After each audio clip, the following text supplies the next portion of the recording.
Au nom du Père et du Fils et du Saint-Esprit, ainsi soit-il. Bien chère révérende sœur de la Fraternité Saint-Pédis, bien chers fidèles, je suis le bon pasteur.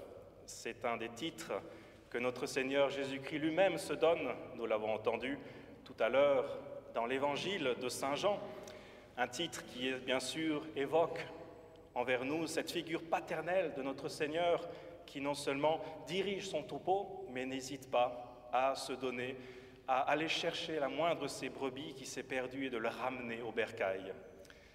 Une belle image donc qui nous est familière et image qui a donc donné le nom à ce dimanche, deuxième après Pâques, dans lequel nous aimons à prier tout spécialement pour les vocations.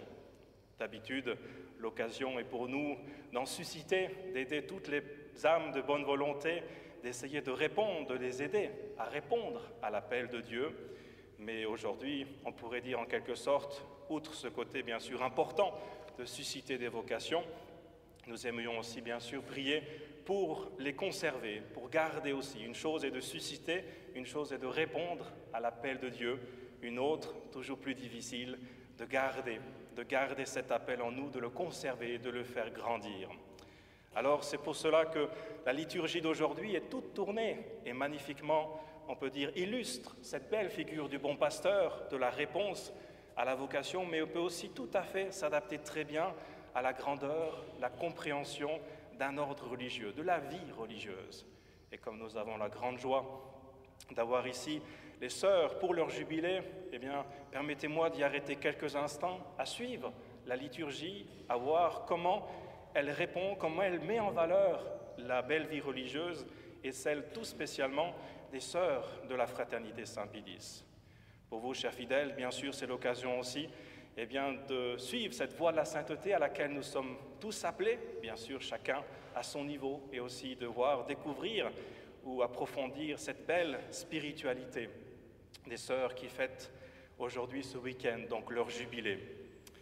L'introïte nous a d'abord placés tout de suite dans l'esprit de la présence des sœurs à Écône. La terre est remplie des miséricordes du Seigneur. Oui, c'est ce qui nous amène ici, rendre grâce à Dieu pour ces 50 ans de fondation. Il y a 50 ans, ici, c'était un peu plus tard, c'était le 22 septembre, avait lieu la première cérémonie qui a amené, si je ne me trompe pas, les premières prises d'habits. Un jour important, ce 22 septembre, pour nous Suisses, nous Valaisans, puisque ce jour du 22 septembre n'est autre que la fête de Saint-Maurice. Saint-Maurice, vous irez cet après-midi vous recueillir.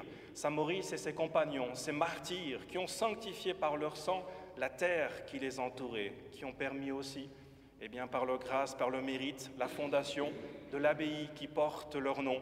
Saint-Maurice et ses compagnons, qui ont ainsi permis cette vie religieuse qui, depuis 1500 ans, ne s'est pas arrêtée et continue de faire louer, de faire monter vers Dieu la louange de la prière.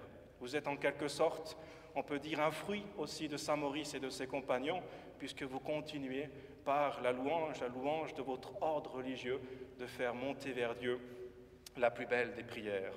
Alors oui, nous sommes dans cette reconnaissance, comme l'introïte nous invite, d'être remplis de cette joie devant les grâces du bon Dieu. Ce petit groupe du début s'est ainsi multiplié et parti aux quatre coins du monde, et c'est l'occasion d'abord et avant tout de remercier le bon Dieu pour ce don qu'il nous a fait. L'oraison de ce jour, juste après, nous a résumé, on peut dire, l'essentiel de ce que doit être la vie religieuse. Dieu, nous dit cette belle collecte, par l'humilité de votre Fils, vous avez relevé le monde abattu. Accordez à vos fidèles une joie constante et faites-nous jouir des joies éternelles, ceux que vous avez arrachés au danger d'une mort sans fin. Voilà, on pourrait dire, le but de toute vie chrétienne, s'arracher au péché, s'arracher à ce monde et nous tourner vers Dieu, nous tourner vers le Rédempteur. Mais c'est ce que fait, on peut dire, de façon la plus belle, une congrégation religieuse.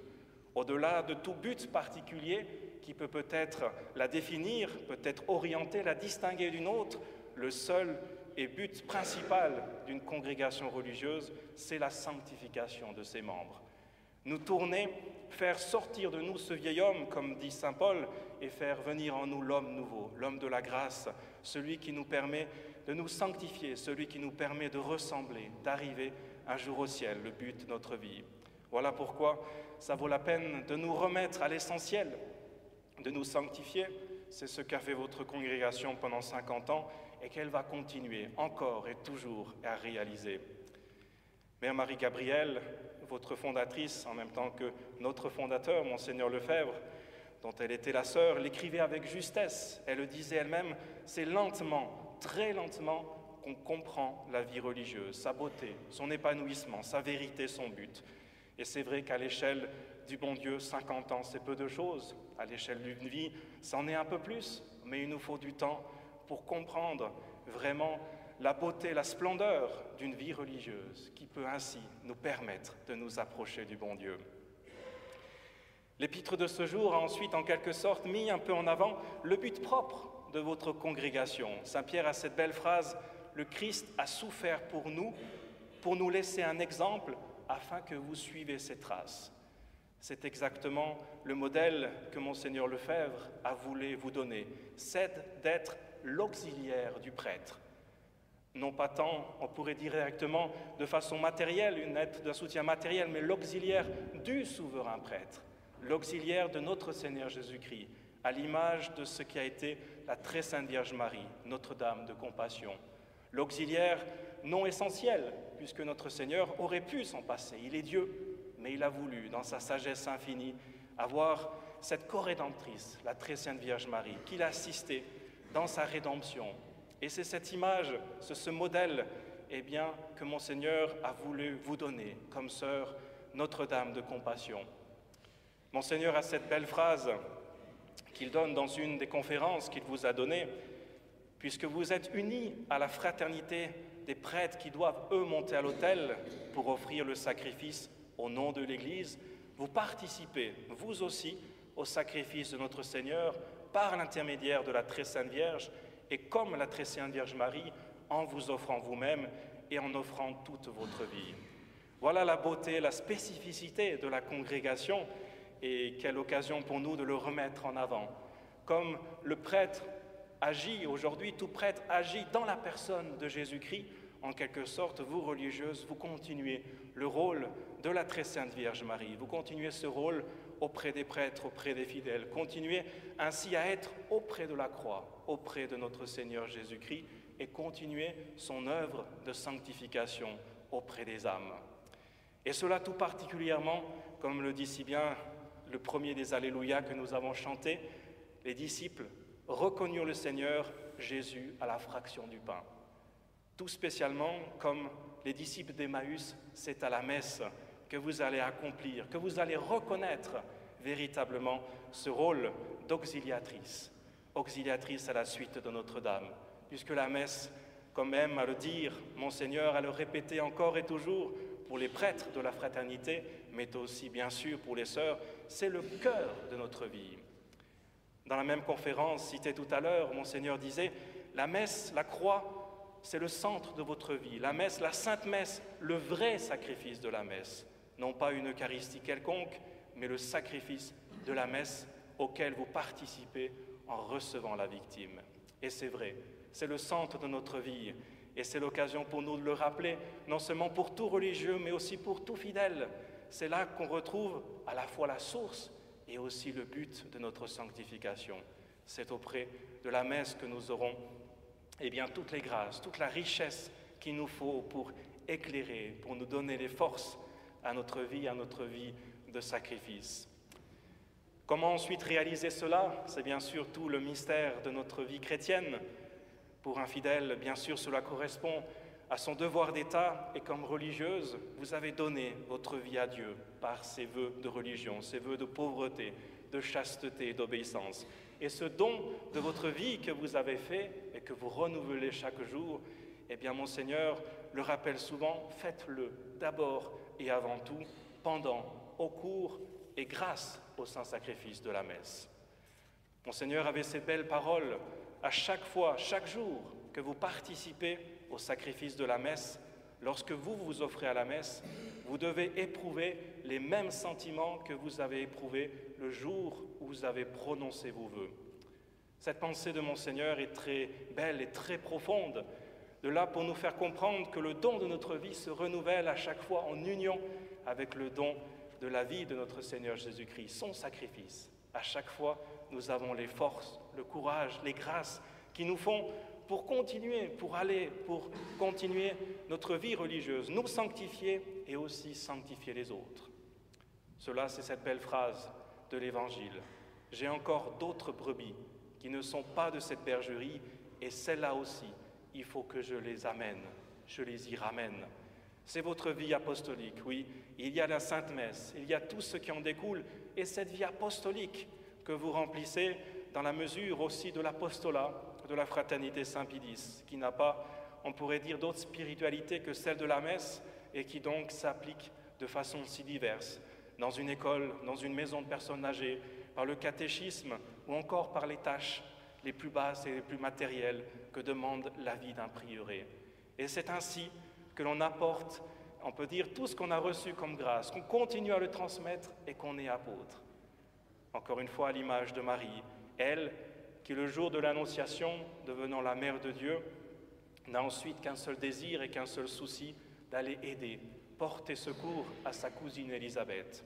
Et c'est ce que vous réalisez si bien dans nos prieurés, une fois ayant reçu les grâces de Dieu, venir les apporter, que ce soit par le catéchisme, que ce soit par une école, par toutes les différentes tâches que vous êtes amenés à remplir pour être encore et toujours des auxiliaires du sacerdoce. Quelle belle vie apostolique, eh bien cette congrégation vous a donné, une vie qui finalement tourne encore et toujours auprès de la prière, de l'union à Dieu. C'est d'ailleurs l'offertoire d'aujourd'hui, si on avance dans la liturgie, qui le manifeste. Seigneur mon Dieu, je veille, aspirant à vous, dès l'aurore, je lève mes mains en votre nom. Et oui, cette vie de prière, c'est le cadre de votre vie, cette vie rythmée, que ce soit par les offices tirés du bréviaire, par le chapelet, par tous les différents offices que vous avez, cette fidélité que vous montrez aussi, si importante, dans les prieurés, auprès des prêtres, de la prière régulière, toujours présent.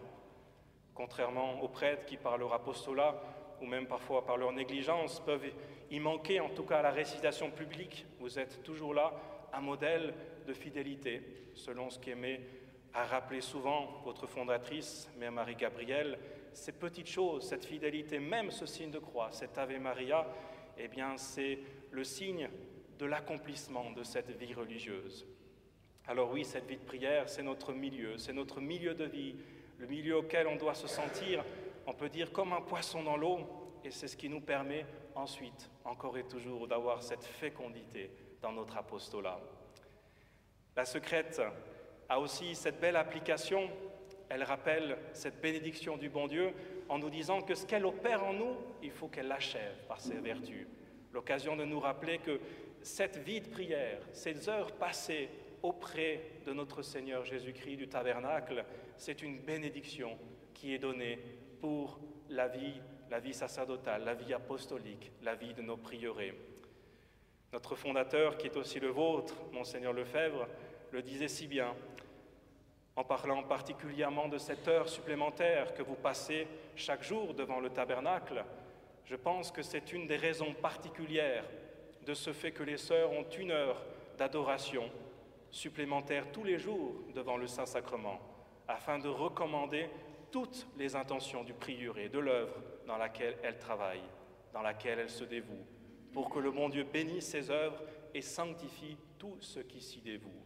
Et oui, c'est vrai, notre milieu de vie est ainsi, et c'est ainsi que vous attirez les grâces, car on ne peut pas donner ce qu'on n'a pas. Il faut d'abord assembler, rassembler, recueillir dans son cœur, dans le cœur de la paroisse, eh bien, toutes ces grâces pour pouvoir les distribuer et les donner aux âmes. Parce que tout cela n'est qu'un seul et même don de Dieu. Notre action n'est secondaire, accidentelle. Elle a besoin de cette union à Dieu pour être la plus féconde. Mais cela, le bon Dieu le voit, le sanctifie, l'aide dans sa bénédiction, dans ses grâces. Et comme nous dit si bien la communion d'aujourd'hui, je suis le bon pasteur, je connais mes brebis et mes brebis me connaissent. C'est le but de notre vie. Toutes ces prières, de toutes ces actions, que non seulement le bon Dieu nous connaisse, mais que nous aussi, nous le connaissions. Cette fidélité, cette vie des vœux, cette vie religieuse, pourrait nous paraître monotone, pourrait nous paraître par sa régularité d'un intérêt restreint.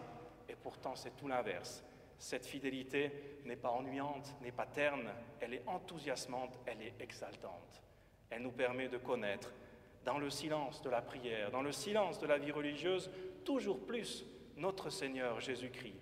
Et finalement correspondre à cette phrase, non seulement je connais mes brebis, mais aussi mes brebis me connaissent. C'est ce que nous ferons d'ailleurs pendant toute l'éternité. Connaître, apprendre toujours quelque chose de plus des mystères de Dieu.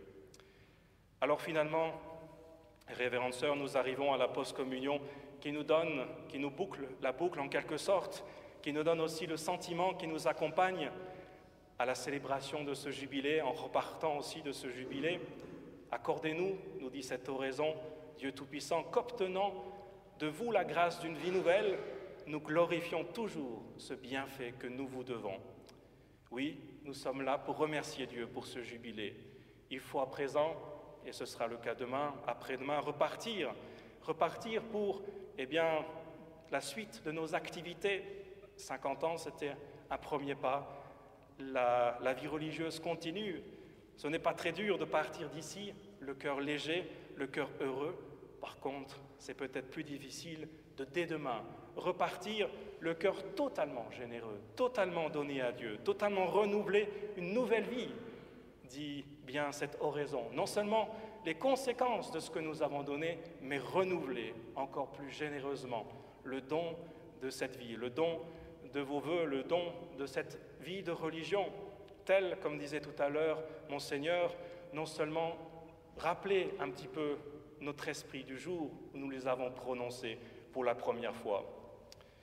Mère Marie-Gabrielle, à ces beaux mots, l'Église nous invite à élever nos cœurs, sursum corda, et notre réponse ne peut pas être fantaisiste.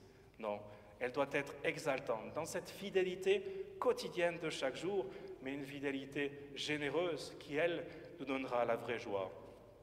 Alors donc cette action de grâce de ce jubilé qui se prononce aujourd'hui, eh bien que Notre-Dame de Compassion vous entoure la congrégation qui s'est mise sous sa protection, qu'elle continue sa mission pour l'Église, qu'elle continue sa mission auprès des âmes, qu'elle continue sa mission dans la fraternité Saint-Pédis, ainsi que nous puissions déjà nous sanctifier, c'est le premier but, mais aussi sanctifier et ramener beaucoup d'âmes vers Dieu pour l'éternité.